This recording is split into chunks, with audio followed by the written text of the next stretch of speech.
विद्यार्थी मित्रों, पिछले पीरियड में हमने देखा था जीवन वृत्त बायोडाटा के प्रकारों का स्पष्टीकरण देखा था। उसमें हमने देखा था कालानुक्रमिकानुसार बायोडाटा, संयोजन रेज्यूम और क्रियात्मक रेज्यूम। अब अगला हमारा है इलेक्ट्रॉनिक रेज्यूम। तो इलेक्ट्रॉनिक रेज्यूम में हम देखेंगे कि जो संचार क्षेत्र में आई क्रांति है उसके परिणाम स्वरूप वर्तमान युग में इलेक्ट्रॉनिक रेज्यूम का प्रचलन बहुत अधिक बढ़ गया है और इस प्रकार के रेज्यूम ईमेल के द्वारा भिजवाए जाते हैं। ये खास करके बैंक है, जॉब साइट से आदि में इस प्रकार के रेज्यूम को आधुनिक युग में भेजने का प्रचलन बढ़ गया है।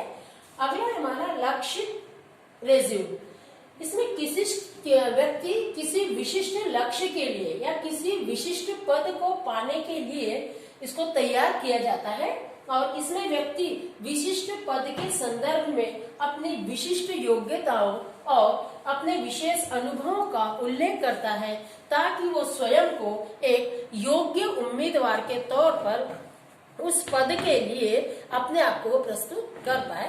मतलब ये रेज्यूम तैयार करने के पीछे का मकसद ही यही होता है कि जो भी विशिष्ट पद है उस पद के लिए मैं अपने आप को एक पूरी तरह से सक्षम उम्मीदवार के रूप में सामने वाले नियोक्ता के सामने प्रस्तुत कर सकूं। अब हम इसमें देखेंगे, अभी तक हमने देखा बायोडाटा क्या है, उसकी परिभाषा, उसके प्रकार, उसकी विशेषताएं। अब हम देखेंगे बायोडाटा का प्रारूप कि बायोडाटा जब हम बना रहे होंगे तो उसमें हमें किन किन बातों की ओर ध्यान देना आवश्यक है। नहीं तो बायोडाटा तो बनाना है तो हमने पहले अपना अनुभव लिख दिया, बाद में फिर अपनी योग्यता लिख दी, तो इस तरह से नहीं। तो बायोडाटा जब हम बना रहे होते हैं तो उस समय हमें बायोडाटा का जो क्रम है उस क्रम की ओर ध्यान देना आवश्यक होता है। तो बायोडाटा तैयार करते समय सबसे पहले जो बायोडाटा का प्रारूप रहेगा, तो बायोडाटा का प्रारूप कैसा रहेगा, तो बायोडाटा के प्रारूप में हम देखेंगे पहले हमारा अपना नाम लिखेंगे, है ना, जो भी हमारा नाम है वो पूरा नाम। उसके बाद में पिता का नाम, पति का नाम वो लिखेंगे, है ना, पिता का नाम या फिर पति का नाम जो भी है।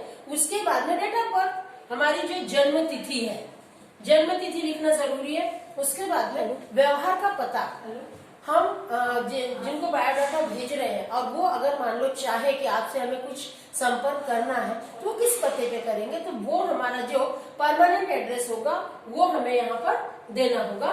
उसके बाद में आपका फोन नंबर, अगर मान लो कोई तकलीफ आती है, कोई दिक्कत आती है तो वो आपसे फोन से कांटेक्ट कर सके। और अब अभी ईमेल का समय आ गया है तो इसमें आपको फोन के साथ साथ पहले फोन, उसके बाद में आपको आपका ईमेल एड्रेस देना भी आवश्यक होगा। ईमेल एड्रेस के बाद में आपकी आएगी शैक्षणिक योग्यता, जो भी आपकी शैक्षणिक योग्यता है।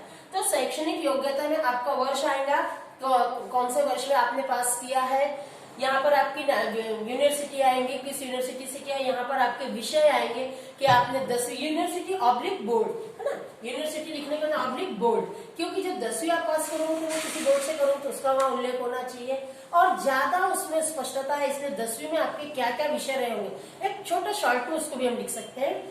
बाद में 12वीं हमने कहाँ से किया है उसका भी उल्लेख होना चाहिए, उसमें हमारे कौन से विषय थे वो भी आ जाना चाहिए। उसके बाद में आपने ग्रेजुएशन कहाँ से किया है, बीकॉम किया है, बीए किया है, बीएससी की है, वो आना चाहिए। उसमें आपका क्या था, उसके बाद में आपकी शैक्षणिक योग्यता में इसके अलावा आपने और क्या किया है। मिसाल के तौर पे हम शिक्षक के पद के लिए आवेदन कर रहे हैं तो वहां पर बीएड का एजुकेशन आवश्यक है, तो फिर आपने ग्रेजुएशन करने के बाद में बीएड किया है, वो कहाँ से किया है, उसमें आपका परसेंटेज कितना था, कौन सा क्रमांक था, वो सब आएगा। तो आपको उसमें परसेंटेज भी लिखना होगा और उसमें आपको आपकी कौन सी श्रेणी में आया है, प्रथम श्रेणी में, द्वितीय में, तृतीय में, वो भी लिखना होगा।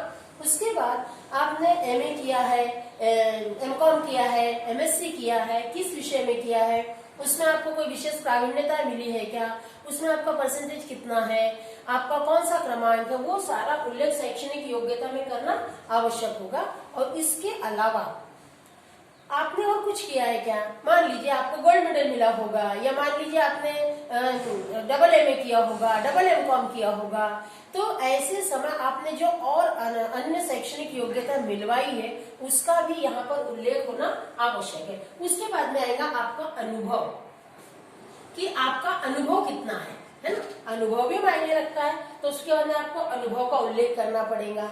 उसके बाद में आपकी रुचि क्या में है आपकी, क्योंकि क्या होता है हम किस क्षेत्र के लिए, किस पद के लिए कर रहे हैं, उस पद से संबंधित अगर हमारी रुचि होगी, हमारा इंटरेस्ट होगा तो काम को हम बेहतर तरीके से कर लेंगे। और मान लीजिए हमारी रुचि ही नहीं है, बस यूं ही करने के लिए कर रहे हैं, तब तो क्या होगा, वो काम हमारे लिए उकताहट पूर्ण हो जाएगा और हम उसमें मतलब अच्छे तरह से, जितने अच्छे तरह से हमने करना चाहिए, बेहतर से बेहतर हमारे काम का दर्जा होना चाहिए, वो हम चाह कर भी नहीं दे पाएंगे। तो रुचि, और उसके बाद में अन्य कुछ होगा आपका, तो उसका उल्लेख करना है कि आपने गोल्ड मेडल मिलवाया है, या आपने कहीं और गेस्ट लेक्चर दिए हैं, या आपको कहीं निर्णायक बोल के बुलाया गया था, इस तरह का जो भी कुछ किया है आपने, उस अन्य का भी यहाँ उल्लेख होना चाहिए। क्योंकि मैंने पहले ही कहा है, बायोडाटा है ना, हम अपने आप को नियोक्ता के समक्ष बेहतर ढंग से प्रस्तुत करने का एक माध्यम है।